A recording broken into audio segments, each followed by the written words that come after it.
আমরা সাদা কাপড় পিন্দিছি, এখানে আমরা ইন্তিকাল করুম, আমরা ফেরত যাবো না। আমরা অনেক ঘুরছি, কোন সরকারের কারো কাছে বিচার পাইনি, এখন বিচার পাইবার আশায় আইছি।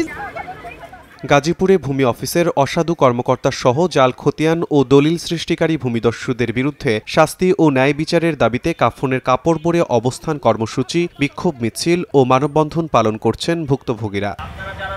সোমবার সকালে জেলা প্রশাসক কার্যালয়ের সামনে ভুক্তভোগী ৪৮টি পরিবারের সদস্যরা এ কর্মসূচি পালন করেন। তাদের অভিযোগ, একটি ভূমিদস্যু চক্র জালিয়াতির মাধ্যমে তাদের জমি দখল করে আছে। বিষয়টি নিয়ে কাশিমপুর ভূমি অফিস সহ বিভিন্ন সরকারি দপ্তরে যোগাযোগ করলেও ন্যায় বিচার থেকে বঞ্চিত হয়েছেন তারা। এই সাদা কাপড় পিন্দাইছি, এখান থেকে আমরা যাম না।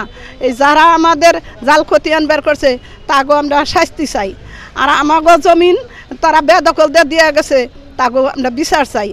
আমাগো জমিন এই 2 কোঠের থেকে কাশিমপুর ভূমি অফিসের থেকে মিলে আমাদের জমিন বেদখল দিছে, আমাদের জমিন ফেরত চাই, না হলে আমরা সাদা কাপড় পিন্দিছি, এখানে আমরা ইন্তিকাল করুম, আমরা ফেরত যাবো না। আমরা অনেক ঘুরছি, কোন সরকারের কারো কাছে বিচার পাইনি, এখন বিচার পাইবার আশায় আইছি, যে এখন তো আমি লিখ নাই। জাল খতিয়ান তৈরি করে আমাদের জমি ওরা ভোগ করছে, কিন্তু আমরা জমিন পাচ্ছি না, এর বিচার চাই। আমাদের জমি যতক্ষণ আমাদের দখলে না আসবে আমরা ততক্ষণ এই জায়গায় বসে থাকবো, হয় আমাদের মেরে ফেলুক, না হয় আমাদের জমি আমাদের কাছে ফেরত দিক। আগামী 24 ঘন্টার মধ্যে আমাদের যে আবেদন করা হয়েছে সেই আবেদনে আপনি দৃষ্টি আকর্ষণ করুন, তাহলে এই যারা কাফনের কাপড় পরে এসেছে এখান থেকে কেউ নড়বে না।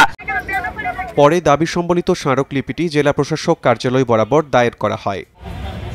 সময় সংবাদ, গাজীপুর।